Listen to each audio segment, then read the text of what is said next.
E o problema Mas porquê que é um default? Porquê que lhe chamam um default disfarçado? Só para que percebamos aqui a diferença entre um default disfarçado ou organizado? Na realidade, para um CDS, estes seguros de crédito serem acionados, tem que ser identificado uma situação de incumprimento, ok? E o esforço que estava a ser feito na União Europeia era para que isto não fosse identificado como um incumprimento. Se houvesse uma participação voluntária de todos os detentores de dívida grega e dizer, bom, eu aceito receber só agora 30% e os outros 70% fico com dívida há 30 anos da Grécia. Se isto fosse voluntário, portanto, se partisse não de quem deve, mas de quem tem a dívida, de quem é detentor dos títulos de dívida, basicamente isto não era um trigger, voluntária. Era voluntário, não havia um incumprimento, não havia um default, e então não disparavam estes CDS, os seguros de crédito. O que as agências de rating estão a dizer é que, mesmo sendo voluntário, iriam identificar como uma situação de incumprimento, o que faria disparar os CDS, o que ninguém obviamente deseja. Até que ponto é que isso pode prejudicar também os bancos gregos? Havia um economista ontem a dizer que esse default seletivo, com o aval naturalmente dos credores, se bancos gregos estivessem envolvidos e que detêm muita dívida pública, poderia levar a um alívio do Estado, mas a uma situação muito mais complicada para os bancos gregos que já não estão em boas situações. Pois não. Aliás, os bancos gregos, alguns deles já vieram nesta faixa de bancos com alerta vermelho para fazerem aumentos de capital. E seguramente se houvesse um default na dívida grega, os bancos gregos são, como não podia deixar de ser, os mais afetados e obviamente haveria com certeza falências no sistema financeiro grego.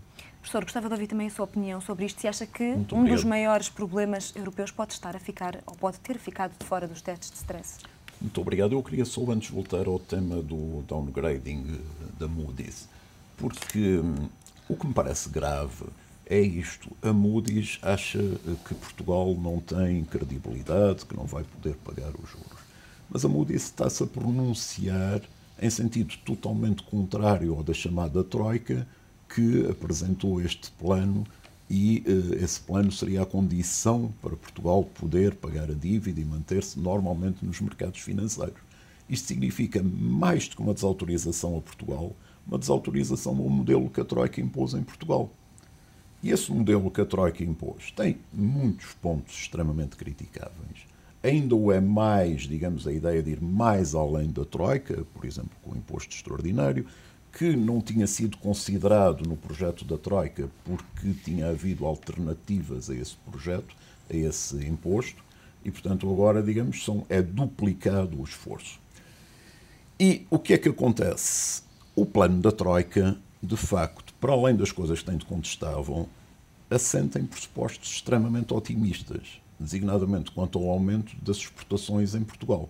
Ora, numa situação mundial em que é certo que com diferentes ritmos, há uma situação basicamente depressiva, agora não num sentido técnico, mas uma situação em que não há uma expansão que justifique aquele otimismo quanto ao aumento das exportações.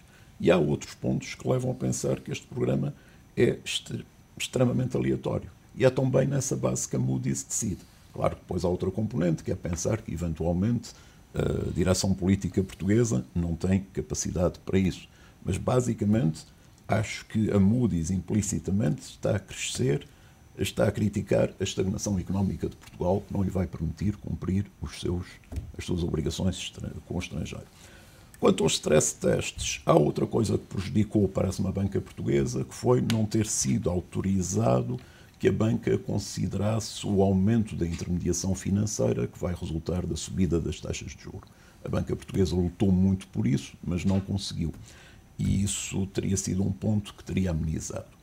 E houve, ao que parece, pelo menos houve queixas, digamos, do setor, uma mudança de critérios durante o stress test, que foram sendo progressivamente mais rigorosos. Embora, como assinalou e muito bem, não tão rigorosos que, por exemplo, na América não fossem muito criticados. Porque, de facto, Basileia 3, por exemplo, exigirá reforços de capital maiores do que estes que estão a ser introduzidos, embora num prazo bastante mais largo. Gostava de saber consigo quais são os desafios, os maiores desafios da banca portuguesa e se acha que vai faltar dinheiro à economia, às famílias e às empresas.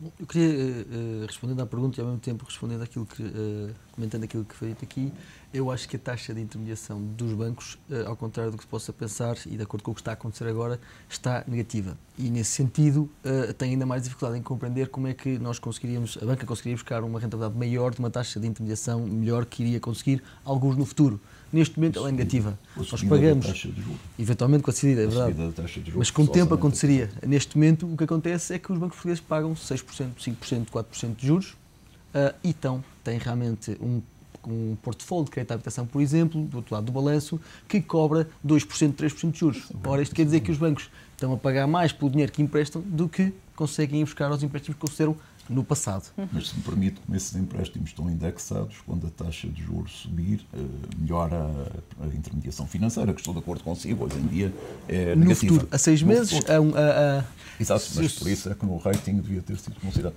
A diferença neste momento de captação de recursos contra a taxa que temos realmente de créditos concedidos no balanço será negativa e será num valor que a mim parece-me que demorará um bocadinho mais tempo a recuperar. Voltando à pergunta que faz, e vou pedir para repetir a pergunta.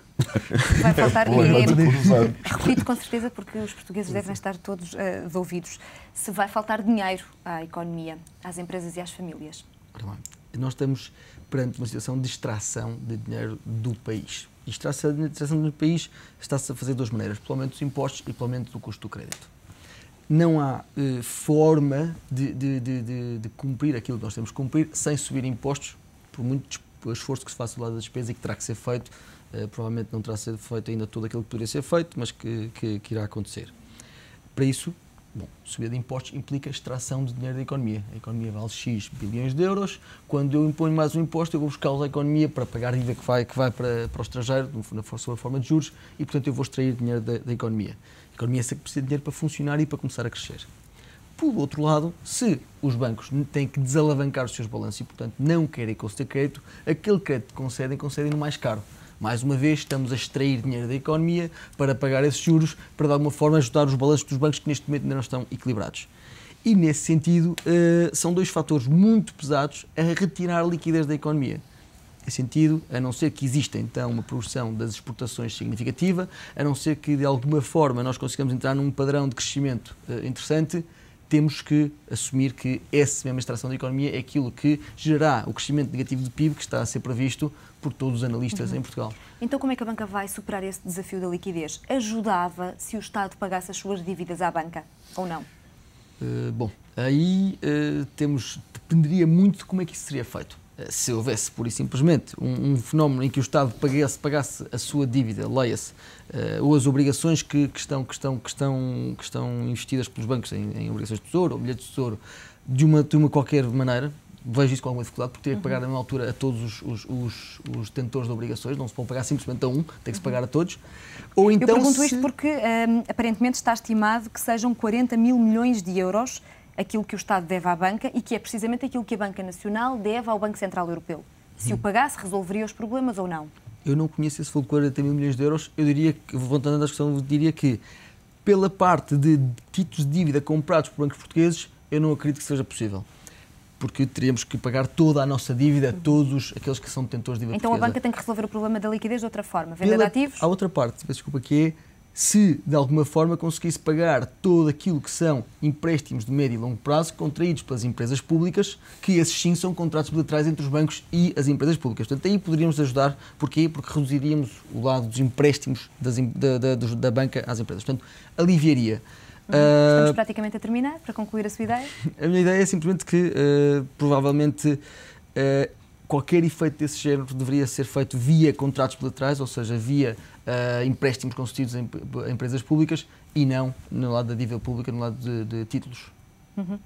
Ainda há um terceiro caminho para a banca, ou um quarto, ou um quinto, como queira. Acha que os bancos portugueses vão recorrer a esta linha de apoio de 12 mil milhões de euros que está prevista no acordo com a Troika?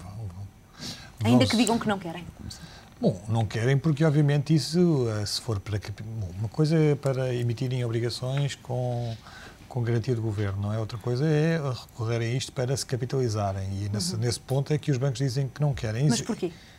Porque isso diluiria a estrutura acionista atual, não é? Ou os obriga a acompanhar, num momento em que é delicado, em que há falta de capital, ou então, se não acompanham, diluem, quer dizer... E o Estado entraria como acionista, entre aspas? Não, os próprios bancos dizem que não querem, mas já alguns bancos já provocaram alteração nos estatutos para permitir que os bancos possam, que o Estado possa, numa eventual necessidade, entrar como acionista nesses bancos.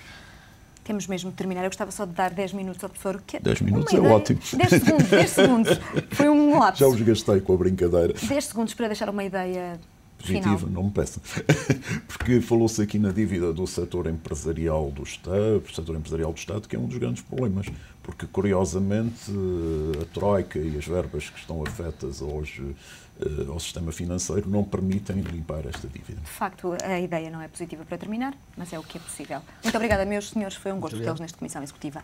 É assim que termina esta Comissão Executiva. Nós estamos de volta amanhã às 10, rigorosamente a não perder. Até lá.